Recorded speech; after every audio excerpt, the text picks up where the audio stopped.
මේ සැරේ ශිෂ්‍යත්ව විභාගෙ ලියන්න ඉන්න ඔයාලට හරිම ලස්සන කෙටි ක්‍රමයක් කියලා දෙන්න තමයි මම අද හදන්නේ. ඔයාලා හිතන්න පුතේ මෙන්න මේ වගේ රූප සටහනක් දීලා මේ රූපේ තියෙන මුළු සමචතුරස්‍ර ගාන හොයන්න කිව්වොත් කොහොමද අපි ඒක කරන්න කියලා. මම ඔයාලට කියලා දෙන්නම් හරිම ලස්සන ක්‍රමයක්.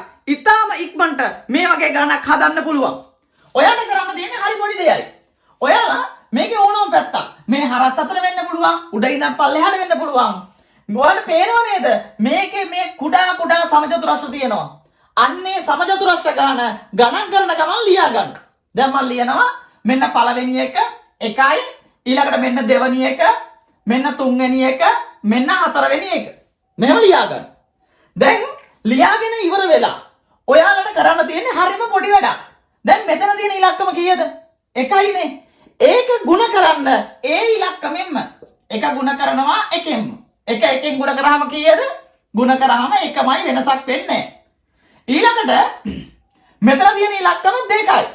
2 ಗುಣ කරන්න දෙකෙන්ම. 2 ಗುಣ කරාම කීයද? 4යි. මෙතන තියෙන ඉලක්කම 3යි. ඒක ಗುಣ කරන්න 3ෙන්ම 3 ಗುಣ කරාම කීයද? 9යි. ඊළඟට මේ ඉලක්කම 4යි. 4 ගුණ කරන්න 4ෙන්ම 4 ගුණ කරාම 16යි.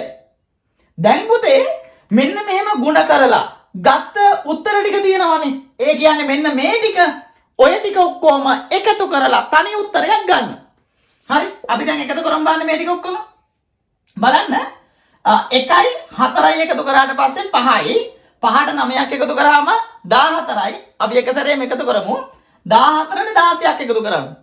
14ට 16ක් එකතු කරනවා ටක් ගාලා 14ට 16ක් එකතු කරා 6යි 4යි 10න් බිඳුව එකක් ඉතුරුයි 1යි 1යි 2යි 2යි 1යි 3යි. එකතු කරාට පස්සේ උත්තර එනවා 30යි කියලා.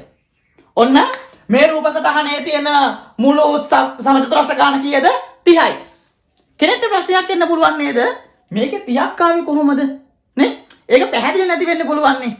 මම ඒක පැහැදිලි කරලා දෙන්නම්. ඊට කලින් ඔයාලට කියන්න තියෙනවා පොඩි පණිවිඩයක්. මේ සැරේ ශිෂ්‍යත්ව විභාගෙ ලියන්න ඉන්න ඔයාලට ඕනනම් පුළුවන් මෙන්න මේ වගේ කෙටි ක්‍රම වලින් පේපර් එකේ ගණන් හදන විදිය. දැන් කෙනෙක් කියයි කෙටි ක්‍රම වලින් පේපර් එකේ ගණන් හදන්න බෑ කියලා. හැබැයි මම කියනවා ඔයාලට ඔය එන ඡේදාශ්‍රිත ගැටලු වෙන්න පුළුවන්, අනිකුත් පාඩම් වලට අදාළ ඒවා වෙන්න පුළුවන්.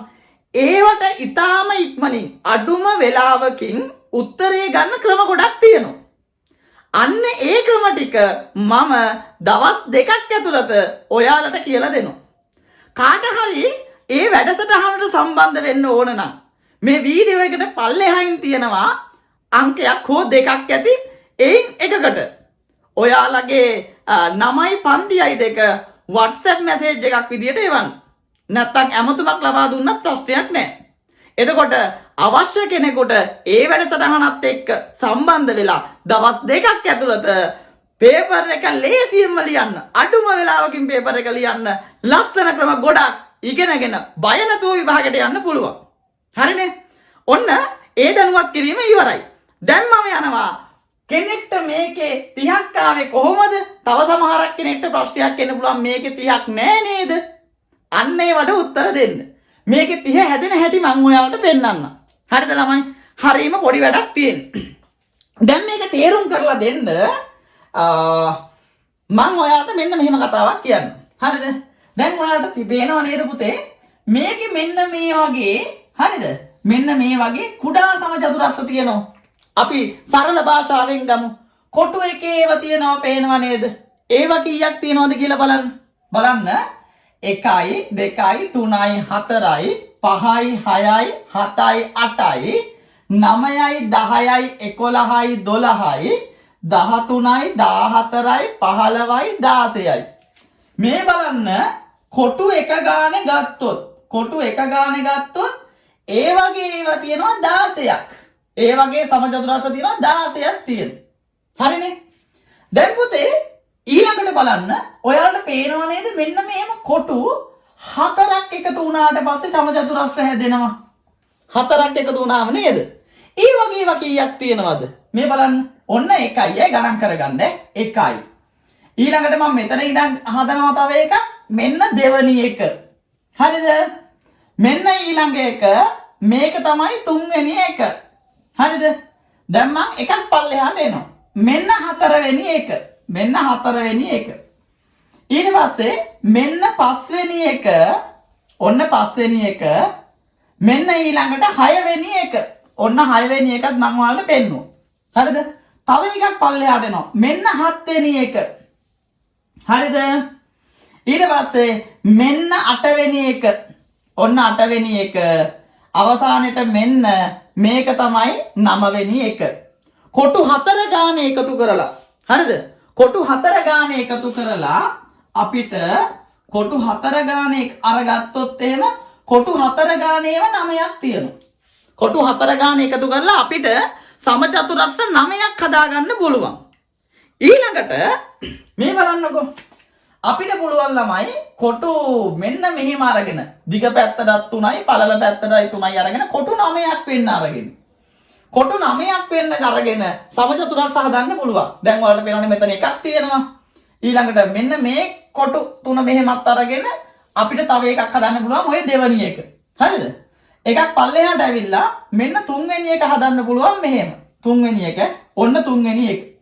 තව එකක් එහාට ගිහිල්ලා මෙන්න මෙහෙම හතරවෙනි එක අපිට හදන්න පුළුවන්. මේ තියෙන්නේ හතරවෙනි එක. එතකොට අපි කොටු 9 ගානේ අරගෙන හරිද? එක සමචතුරස්‍රයකට මේ කුඩා කොටු 9ක් වෙන්න අරගෙන ඒ වගේ සමචතුරස්‍ර 4ක් අපි ඔන්න හදාගත්තා. කීයක් හදාගත්තද? 4ක් හදාගත්තා.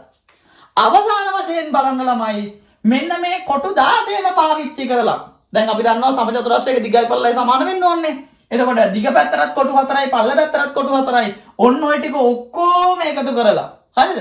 තනි සමචතුරස්‍රයක් අරගෙන ඒ කියන්නේ කොටු 16ක් අරගෙන හරිද? මේ 16 එක මේක සමචතුරස්‍රයක් හදාගන්න පුළුවන්. මේ ටික එකතු කරලා බලන්න. හරිම ලේසියි මේ. 1යි 9යි 10යි හරිද? 10යි 26යි මේ 16 එකතු කරාම ඒකයි මේ 4යි 30යි. ඔන්න ළමයි ඔන්න ඔහොමයි මේකේ එන්නේ සමචතුරස්‍ර 30. හරිද? දැන් මේක සමාජ මාධ්‍යවල දාන නිසා තමයි මේ පැහැදිලි කිරීම කරේ. මට ඕන උනේ ඔයාලට අර කෙටි ක්‍රමය කියලා දෙන්න විතරයි. සාමාන්‍යයෙන් පන්තිය ඇතුළේදී මම මේ ක්‍රම ඔක්කොම කියලා දෙනවා.